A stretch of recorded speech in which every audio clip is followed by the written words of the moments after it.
Sure ka bang sa langit ang punta mo? Karamihan sa mga tao ay nag-aakala na kapag namatay sila ay automatic na sa langit agad ang kanilang punta.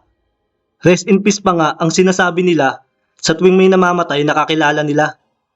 Para kasi sa kanila, mabuting tao naman sila dahil hindi naman sila pumapatay, nagnanakaw o nangre-rape at wala naman silang inaapakang tao. Kaya bakit naman daw sila mapupunta sa impyerno? Kapatid, bago ka maniwala ay mag-isip-isip ka muna dahil marami ang namamatay sa maling akala. Hindi mo ba alam na kahit hindi ka naman mamamatay tao, ngunit may galit ka sa iyong kapwa, ay nagkasala ka na rin ng pagpatay? Hindi mo rin ba alam na kapag nagkimkim ka ng galit at hindi nagpatawad sa iyong kapwa, ay hindi ka rin patatawarin ng Diyos at hindi niya pakikinggan ang iyong mga panalangin? Hindi mo rin ba alam na kahit hindi ka naman magnanakaw, ngunit bumibili ka naman ng imitation ng mga branded na produkto o nagda-download ka ng mga pirated software, movies at music, ay nagkasala ka na rin ng pagnanakaw? Dahil nananakawan ng kita ang orihinal na may-ari ng mga ito dahil sa pamimirata. Hindi mo rin ba alam na kahit hindi ka naman rapist, ngunit pinagnanasaan mo naman ang mga paborito mong artista o kahit sino mang hindi mo naman asawa, ay nagko-commit ka pa rin ng sexual sin? Kaya wala ni isa man sa atin ang mabuti dahil lahat tayo ay makasalanan. At sa batas ng Diyos, ang kabayaran ng kasalanan ay ikalawang kamatayan o ang pagdurusa sa impyerno ng walang hanggan. Ngunit kahit ganoon, ay may good news pa rin po ang Diyos para sa atin. Dahil kahit gaano pa karami o kalaki ang ating mga nagawang kasalanan, ay mapapatawad pa rin niya tayo at maliligtas mula sa impyerno kung tayo ay mananampalataya sa Panginoong Hesukristo. Sa pamamagitan po kasi ng kanyang kamatayan sa krus, ang kasalanan ng buong sangkatauhan ay kanya nang binayaran. Ngunit, hindi po ito nangangahulugan na pwede na tayong mamuhay sa kasalanan. Dahil kung lagi na lang tayong magpapadaig sa tukso at gagamit ng excuse na tao lang tayo at hindi perpekto, ang kagandahang loob po ng Diyos ay atin na pong inaabuso at binabaliwala lamang ang kanyang ginawang sakripisyo.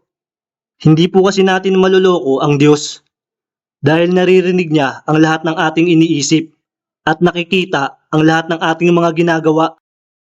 Kaya wala po tayong maitatago sa kanya at kailangan po talaga iyon.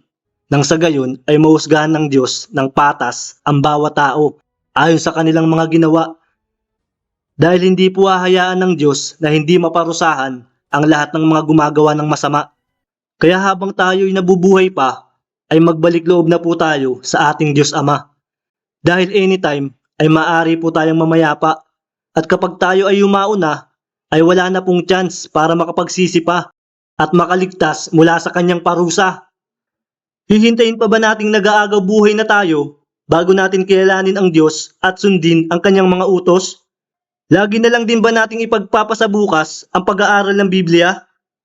Hindi po nagkulang ang Diyos sa ating mga tao dahil lahat na po ng opportunity at resources ay ibinigay na niya upang makilala natin siya at ating malaman kung gaano kadakila ang pagmamahal niya. At bilang ating creator ay ibinigay po niya sa atin ang Bible upang maging ating user manual o basic instruction bago tayo lumisan sa earth. Dahil kapag mayroon tayong walkthrough or guide sa buhay, ay maiiwasan natin ang mga trap ng kaaway. Hindi po aksidente na napanood mo ang bidyong ito dahil tinatawag ka na po ng Diyos upang magbalik loob sa Kanya habang hindi pa uli ang lahat. Share ko lang. Noong hindi pa ako nakakilala sa Diyos, ay puro pagsasaya lang ang aking inatupag at wala akong pakialam kung kasalanan man ang mga iyon o hindi.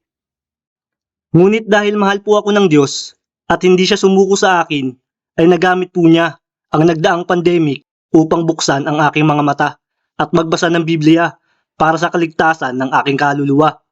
At bilang pasasalamat ko sa Kanya, ay sineshare ko po sa inyo ang bidyong ito upang malaman nyo rin ang paraan kung paano magbalik loob sa Diyos. Ang unang step ng pagbabalik loob sa Diyos ay ang pagtanggap sa ating sarili na mayroong problema sa atin na hindi natin kayang ayusin at ang tulong ng Diyos ay kakailanganin natin. Kailangan din po nating manampalataya kay Jesus bilang ating Panginoong Diyos at tagapagligtas. Dahil walang sino man ang makakaparoon sa Diyos Ama maliban sa pamamagitan niya. Siya lamang po kasi ang tagapamagitan sa pagitan ng Diyos at mga tao. Hindi si Maria o sino mang santo. Kailangan din po nating ihingi ng tawad sa Diyos sa pangalan ng ating Panginoong Hesus ang lahat ng ating mga kasalanan at wag na po itong gagawing muli. At sa Diyos lamang po tayo dapat magkumpisal, hindi sa sino mang pari. Dahil ang mga pari ay tao lamang din na makasalanan kagaya natin. Kaya wala silang authority to forgive sin. Kailangan din po nating talikuran ang ating mga pag-iisip at gawi na hindi makadiyos at pasanin ang kaakibat nitong sakripisyo araw-araw. In other words, kailangan po nating labanan ang ating maruming pag-iisip at mga hilig ng laman, gaya ng pagbibisyo o pakikipagtalik sa hindi natin asawa, kung talagang gusto nating makasunod sa ating Panginoong Hesus. Ang pagsunod kasi sa ating Panginoong Hesus ay mangangailangan ng pagtalikod sa kasalanan. At kung dito pa lang, ikaw ay nag-aalinlangan, ibig sabihin, ang paggawa ng kasalanan ang siyang nagbibigay sa iyo ng kasiyahan. Nasa mga huling araw na tayo, kapatid. Kaya kapag naabutan ka ng ating Panginoong Hesus na nag-i-enjoy pa sa paggawa ng kasalanan, imbis na umiwas dito, ay baka magulat ka na lang isang araw at magsisi dahil hindi ka nakinig sa mga nagpaalala sa iyo. Kaya't magpasalamat ka sa Diyos, kapatid, dahil binibigyan ka pa rin niya ng pagkakataon upang maligtas ngayon din mismo. Ngunit kung tatanggihan mo pa rin ang grace na ibinibigay niya sa iyo, ay mahiya ka naman sa sarili mo. Dahil binabaliwala mo ang nag-iisang nagmamahal sa iyo ng totoo at nagbigay sa iyo ng buhay at ng lahat ng magagandang bagay na mayroon ka ngayon. Tandaan, ang kahihinatnan ng iyong kaluluwa ay nakadepende sa mga desisyong gagawin mo. Kaya lagi mong piliin ang Diyos higit sa lahat ng bagay sa mundong ito. Hindi ka pa ba nagsasawa sa pag-aaksaya ng iyong oras sa iyong mga bisyo? Hindi ka rin ba napapagod sa araw-araw na pagtatrabaho ngunit wala namang natitira sa iyong sweldo? Ang lahat ng kayang ibigay sa iyo ng mundong ito ay pansamantalang kaligayahan lamang. Ngunit sa kaharian ng Diyos, ang kaligayahan ay walang hanggan. Dahil doon ay wala nang magkakasakit o mamamatay at hindi na rin kailangan pang magtrabaho o mainitan sa sikat ng araw. Napakaganda po ng pangako ng Diyos sa atin, kaya wag po sana natin itong sayangin. Maraming salamat sa panonood at God bless you.